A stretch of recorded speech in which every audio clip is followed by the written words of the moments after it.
આપણે જો ગૂગલ કરીશું ને કે કેટલા ભારતીય લોકો સ્પેસમાં ગયા છે, તો સ્પેસમાં અત્યાર સુધી લગભગ જે 700 લોકો ગયા છે ને, એમાંથી 4 નામ ભારતીય મૂળના લોકોના હશે. એમાંથી રાકેશ શર્મા, તમને ખબર હશે કે ભારતના પહેલા વ્યક્તિ જે એસ્ટ્રોનોટ હતા એ સ્પેસમાં ગયા હતા એક રશિયન રોકેટમાં, અને લગભગ 7.5 દિવસ એમણે સ્પેસમાં વિતાવ્યા હતા. બીજું નામ છે કલ્પના ચાવલાનું. કલ્પના ચાવલાને આપણે સૌ ઓળખીએ જ છીએ કારણ કે પહેલા સ્ત્રી હતા ભારતીય મૂળના જે સ્પેસમાં ગયા હતા, જેમણે પોતાનો જીવ ગુમાવ્યો હતો વર્ષ 2003માં, જ્યારે કોલંબિયા સ્પેસ શટલ ડિઝાસ્ટરમાં જે રીએન્ટ્રી કરતું હતું ને પૃથ્વી ઉપર પાછું, ત્યારે એના એક્સપ્લોઝનમાં ક્રૂના દરેક મેમ્બરે પોતાનો જીવ ગુમાવ્યો હતો. એના પછીનું નામ છે સુનિતા વિલિયમ્સનું, અને એના પછી છે રાજાચારી. રાજાચારી 2021માં સ્પેસમાં ગયા, પણ સુનિતા વિલિયમ્સ જે નામ છે ને એ સ્પેશિયલ છે. કેમ? કારણ કે સુનિતા વિલિયમ્સ અત્યાર સુધી 3 વખત સ્પેસમાં ગયા છે. પહેલી વખત વર્ષ 2006માં, એના પછી બીજી વખત ગયા હતા વર્ષ 2012માં. 6 અને 12 જ્યાં સુધી એ બંને મિશન પત્યા ત્યાં સુધી સુનિતા વિલિયમ્સે સ્પેસમાં 332 દિવસ વિતાવ્યા છે. એટલું જ નહીં, એ સ્પેસમાં હતા ને ત્યારે એમણે એક રેકોર્ડ પણ કર્યો હતો, કોઈ પણ સ્ત્રીએ મેક્સિમમ સ્પેસ વોક કર્યું હોય એનો. સ્પેસ વોક શું છે? સ્પેસમાં ચાલે એને સ્પેસ વોક ના કહેવાય. સ્પેસ વોક એટલે ઇન્ટરનેશનલ સ્પેસ સ્ટેશનમાં જ્યાં બધા એસ્ટ્રોનોટ્સ રહે છે નાસાના, એની બહાર જઈને કોઈ મેન્ટેનન્સ કે રિપેર કામ કરવું પડે ને, એને સ્પેસ વોક કહેવાય. ત્યારે કોઈ બી વેસલની અંદર એ વ્યક્તિ નથી હોતા, ખુલ્લા સ્પેસમાં હોય છે, અને એ નજારો એક ડરાવનો નજારો હોય છે. સુનિતા વિલિયમ્સે અત્યાર સુધી ટોટલ 50 કલાક 40 મિનિટનું સ્પેસ વોક કરેલું છે, જે ત્યારે 2012માં હાઈએસ્ટ બાય એની ફિમેલ હતું, જે આજે સેકન્ડ હાઈએસ્ટ છે. એ જ સુનિતા વિલિયમ્સ જ્યારે ત્રીજી વખત સ્પેસમાં જાય છે 5મી જૂન 2024ના દિવસે. કેમ?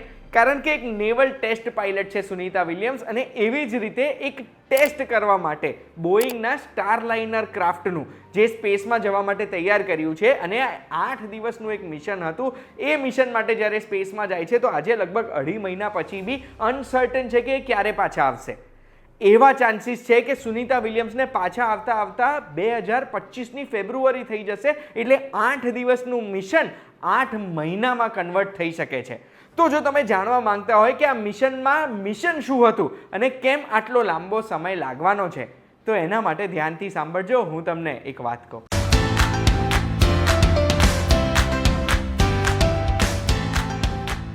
એક વાત કહું, આપનું સ્વાગત છે. મારું નામ છે ગુંજુ ઠક્કર. હવે આ બોઈંગ સ્ટારલાઇનર મિશન શું છે? તો બોઈંગે છે ને એક નવું સ્પેસ વેસલ તૈયાર કર્યું હતું, જેની ટેસ્ટ ફ્લાઇટ માટે સુનિતા વિલિયમ્સ, જેને યુએસમાં નાસામાં બધા સની વિલિયમ્સ પણ કહે છે, એ અને બુચ વિલ્મોર, આ બંને નેવીના ટેસ્ટ પાયલટ્સ હતા. એ બંને આ વેસલને લઈને ISS એટલે ઇન્ટરનેશનલ સ્પેસ સ્ટેશન જોડે ડોક કરવાના હતા, અને એને બેસિકલી ટેસ્ટ કરવાના હતા બધું. હવે 5મી જૂન 2024ના દિવસે ટેક ઓફ કર્યું. ટેક ઓફ નોર્મલ હતું. ટેક ઓફ પછી સ્પેસમાં જઈને ઘણા બધા પ્રોબ્લેમ્સ જોવામાં મળ્યા આ વેસલના થ્રસ્ટર્સમાં. હવે આ થ્રસ્ટર્સના પ્રોબ્લેમ્સ સાથે પણ ISS સાથે એટલે ઇન્ટરનેશનલ સ્પેસ સ્ટેશન સાથે આ વેસલ સક્સેસફુલી ડોક થાય છે. હવે આ ડોકિંગ પ્રોસિજર કેટલો કોમ્પ્લિકેટેડ હોય ને હું તમને સમજાવું ને, તો માની લો એક નાનકડું વેસલ છે, એ વેસલને ઇન્ટરનેશનલ સ્પેસ સ્ટેશનની એ સ્પેસિફિક જગ્યા જોડે ડોક કરવાનું છે, પણ ઇન્ટરનેશનલ સ્પેસ સ્ટેશનની સ્પીડ કેટલી છે? તો ઇન્ટરનેશનલ સ્પેસ સ્ટેશન દર 90 મિનિટે પૃથ્વીનો એક ચક્કર કાપે છે, જે પૃથ્વીની પોતાની રોટેશન સ્પીડ એ લગભગ 1200 કિલોમીટર પર અવરની છે. ઇન્ટરનેશનલ સ્પેસ સ્ટેશનની સ્પીડ કેટલી છે? 7.66 કિલોમીટર પર સેકન્ડ. એટલે 1 કલાકમાં 25,000 કિલોમીટરથી પણ વધુ ટ્રાવેલ કરે છે ઇન્ટરનેશનલ સ્પેસ સ્ટેશન. એની સાથે સાથે આ બોઈંગ સ્ટારલાઇનરે સ્પીડ મેચ કરવાની, લોકેશન મેચ કરવાનું, અને પછી ડોક કરવા માટે ધીરે ધીરે નજીક જવાનું. હવે આજે બોઈંગ સ્ટારલાઇનર હતું ને, એમાં ઓટોનોમસ ડોકિંગ છે એવું કીધેલું હતું કંપનીએ. એનો મતલબ કે એક વખત 3 મીટરની અંદર પહોંચી જાય ને ઇન્ટરનેશનલ સ્પેસ સ્ટેશનની, એના પછી આ બોઈંગ સ્ટારલાઇનર ઓટોમેટિકલી ડોક કરી લેશે, પોતાની પોઝિશન ફાઇનલ કરશે. પણ આ પોઝિશન ખસેડવા માટે સ્પેસમાં હવા તો હોય નહીં, એટલે થ્રસ્ટર્સ જોઈએ, અને એ જ થ્રસ્ટર્સના ઇસ્યુના લીધે પ્રોબ્લેમ આવ્યો. હવે એક વખત આ ડોક થઈ ગયો, એના પછી સુનિતા વિલિયમ્સ અને બુચ વિલ્મોર બંને અંદર આવી ગયા, અને અંદર જે એસ્ટ્રોનોટ સ્પેસ સ્ટેશનમાં ઓલરેડી હતા એ લોકોને બહુ જ એક્સાઇટેડ થઈને મળ્યા. જે વિડીયોઝ જોઈને સૌને આનંદ થયો. પણ હવે આમાં એક પ્રોબ્લેમ છે. કે જે થ્રસ્ટર્સમાં પ્રોબ્લેમ આવ્યો હતો ને એ થ્રસ્ટર્સમાં પ્રોબ્લેમ પછી ચેક કર્યો ને હિલિયમ ગેસથી તો ખબર પડી કે બહુ જ નવી જગ્યાઓએ પણ લીકેજ થયું છે. આ હિલિયમ ગેસ કામ કઈ રીતે કરે તો હિલિયમનો મોલિક્યુલ બહુ જ નાનો હોય, એ મોલિક્યુલનો ગેસ જ્યારે નાખે અને સોફિસ્ટિકેટેડ ઇક્વિપમેન્ટથી ચેક કરવામાં આવે લીક્સ તો તરત જ પકડાઈ જાય કે અહીંયા લીક છે. અને લીકને સોલ્વ કરવા માટે શું કરવાનું, પેચ વર્ક કરવું પડે. એટલે પેચ વર્કમાં સીધો પેચ નહીં મારવાનો, એવા કોમ્પ્લિકેટેડ એધેસિવ્સ હોય જે એધેસિવ લગાડીને આ લીકને બંધ કરી શકાય. પણ આ લીકને બંધ કરવા માટે સ્પેસક્રાફ્ટની બહાર જવું પડે અને સ્પેસક્રાફ્ટની બહાર જ્યારે કોઈ પણ એસ્ટ્રોનોટ જાય એને શું કહેવાય, સ્પેસ વોક. જે સુનિતા વિલિયમ્સ ઓલરેડી એક્સપર્ટ છે એના માટે ને બીજા બધા એસ્ટ્રોનોટ્સ એ કરી શકે છે. પણ આ જે પેચવર્ક છે એ પેચવર્ક કરવા માટે ઘણી બધી ટેસ્ટિંગ કરવી પડે અને જ્યારે કોઈ પણ વાહન પૃથ્વીમાં પાછું આવતું હોય ત્યારે બહુ જ હાર્શ એન્વાયરમેન્ટ હોય. એ એન્વાયરમેન્ટમાં બધા પેચ સહન કરી શકશે કે નહીં એ હજુ સુધી કોઈને શ્યોર નથી અને એટલે જ આ 2-2.5 મહિના થઈ ગયા છે ડીલે કે હજુ સુધી ટેસ્ટિંગ જ ચાલી રહી છે કે આ થ્રસ્ટર્સ સહન કરી શકશે કે નહીં રીએન્ટ્રી પૃથ્વીમાં. અને આ પૃથ્વીમાં રીએન્ટ્રી વખતે કોઈ પણ ડિઝાસ્ટર થાય તો એ ડિઝાસ્ટર કેટલો મોટો થાય છે એના માટે 2003નું કોલંબિયા ડિઝાસ્ટર તમને ખબર જ હશે, કલ્પના ચાવલાવાળું. હવે આ બોઈંગ સ્ટારલાઇનરની પણ હું તમને એક હિસ્ટ્રી આપવા માંગુ છું વચ્ચે. બોઈંગ સ્ટારલાઇનર છે ને 2019માં એક ક્રૂ વગરનું મિશન ટ્રાય કરેલું સ્પેસ સ્ટેશન સુધી જવા માટે, પણ કમ્પ્યુટર ગ્લિચના લીધે એ ક્યાંક અલગ જ જગ્યાએ પહોંચી ગયું હતું. 2022માં બધા પ્રોબ્લેમ સોલ્વ કર્યા અને એને ઇન્ટરનેશનલ સ્પેસ સ્ટેશન સુધી પહોંચાડ્યું અને પાછું પૃથ્વી ઉપર બી લાયા. અને એટલે વર્ષ 2024માં ક્રૂવાળું મિશન પ્લાન કર્યું હતું જેમાં નેવીના ટેસ્ટ પાયલટ સુનિતા વિલિયમ્સ અને બુચ વિલ્મોર બંનેએ અગ્રી કર્યું હતું જવા માટે. હવે આટલા બધા મિશન ને આટલા બધા ટેસ્ટિંગ કેમ કરવામાં આવે તો એનું કારણ છે કે નાસા રેગ્યુલરલી એસ્ટ્રોનોટ્સને સ્પેસમાં મોકલે છે અને એ મોકલવાનું કારણ એક જ છે કે સ્પેસમાં વર્ષ 2000થી અત્યાર સુધી સ્પેસ સ્ટેશનમાં એટલે ઇન્ટરનેશનલ સ્પેસ સ્ટેશનમાં માણસો હાજર રહ્યા જ છે. ક્યારેય એવું બન્યું જ નથી કે સ્પેસ સ્ટેશન ખાલી હોય. અને આ એટલે છે કારણ કે ઇન્ટરનેશનલ સ્પેસ સ્ટેશન ઉપર પુષ્કળ એક્સપેરિમેન્ટ્સ થતા હોય છે સ્પેસને લઈને. અરે પૃથ્વીની કેમિકલ્સ, પૃથ્વીના પદાર્થને પણ સ્પેસમાં મોકલીને એના એક્સપેરિમેન્ટ્સ કરવામાં આવે છે જેનાથી આપણને સાયન્સ વિશેનું નોલેજ વધારે મળે છે. હવે 2003માં જ્યારે કોલંબિયા ડિઝાસ્ટર થયો ત્યારે નાસાએ નક્કી કર્યું કે આપણે સ્પેસ શટલ પ્રોગ્રામને બંધ કરી દઈએ અને એટલે જ બધા એસ્ટ્રોનોટ્સ રશિયાના સોયુઝ રોકેટને યુઝ કરીને ઇન્ટરનેશનલ સ્પેસ સ્ટેશન જતા હતા. સાથે સાથે ઇલોન મસ્કનું સ્પેસએક્સની પણ શરૂઆત થઈ અને સ્પેસએક્સે અત્યાર સુધી લગભગ 42 મિશન કર્યા છે ઇન્ટરનેશનલ સ્પેસ સ્ટેશન સુધી. અને એટલે જ હવે કંપનીઓમાં હોડ મચી ગઈ છે કે નાસા જ્યારે આટલા પૈસા આપતું જ હોય છે ત્યારે અમારે પણ એક રોકેટ બનાવવું છે સ્પેસમાં એસ્ટ્રોનોટ્સને પહોંચાડવા માટે અને એના માટે આ બોઈંગ સ્ટારલાઇનર તૈયાર કરવામાં આવ્યું. હવે એક બાજુ બોઈંગ અને નાસાના એન્જિનિયર્સ ટ્રાય કરી રહ્યા છે પૃથ્વી પરથી થ્રસ્ટર્સનું ટેસ્ટિંગ કરીને, ત્યારે 2 એસ્ટ્રોનોટ્સ પણ છે સ્પેસમાં જે એનું ટેસ્ટિંગ કરી રહ્યા છે. પણ ત્યારે એવી હિન્ટ મળી રહી છે કે અત્યારે લાગતું નથી કે આ બોઈંગ સ્ટારલાઇનરમાં પાછા આવી શકશે સુનિતા વિલિયમ્સ અને એમના સાથીદાર. તો હવે બીજું ઓપ્શન શું છે? બીજું ઓપ્શન છે કે રેસ્ક્યુ મિશન મોકલવાનો, બીજો એક સ્પેસક્રાફ્ટ મોકલવાનું ઇન્ટરનેશનલ સ્પેસ સ્ટેશન પર એમને પાછા બોલાવવા માટે. પણ આમાં પ્રોબ્લેમ શું છે?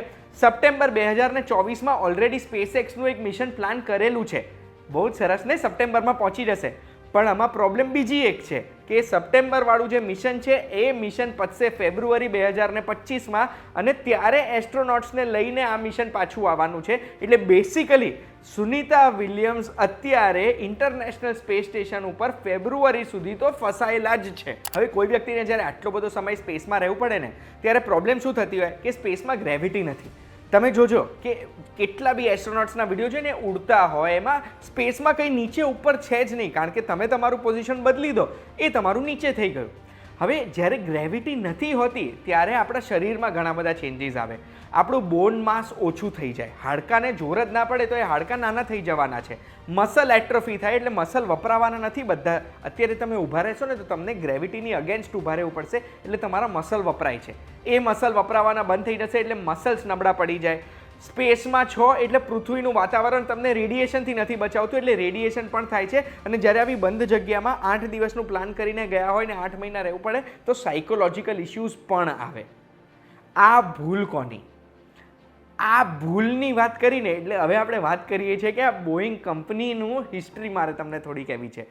બોઈંગ આ સ્ટારલાઇનર તો બનાવ્યું પણ છેલ્લા થોડા બધા વર્ષોમાં બોઈંગ બહુ કોન્ટ્રોવર્સીમાં રહ્યું છે ને 2019 પછી બોઈંગે નફો જ નથી કર્યો.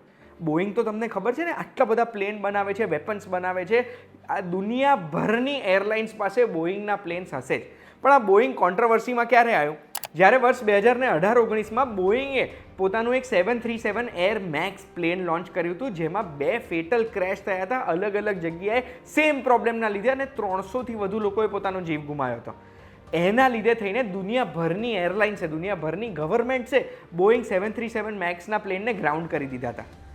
એના પછી નાના મોટા પ્રોબ્લેમ્સ બોઈંગના પ્લેનમાં તો આવા જ લાગેલા, પણ 2023માં પાછું એક અલાસ્કન એરલાઇન્સનું પ્લેન હજુ ટેક ઓફ કરેલું અને હવામાં ઓટોમેટિકલી પ્લેનનો એક પાર્ટ ઉડીને જતો રહ્યો.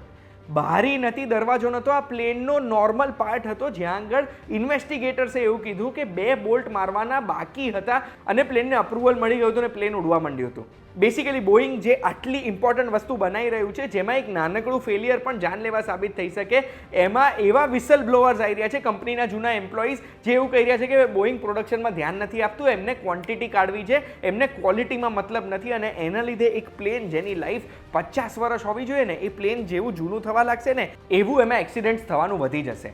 અરે આજે જ્યારે હું રિસર્ચ કરી રહ્યો હતો આ ટોપિક ઉપર, ત્યારે મને એવું પણ ખબર પડી કે બોઈંગે પોતાના સીઈઓને પણ બદલી કાઢ્યા આ સ્ટારલાઇનરના ઇસ્યુના લીધે. ત્યારે જઈને મને તો એક વસ્તુ ખબર પડે છે કે એક કંપની જે આટલી ઇમ્પોર્ટન્ટ વસ્તુ બનાવતી હોય, એમાં પ્રોડક્શનમાં નાની મોટી ભૂલ પણ ના ચલાવી શકીએ.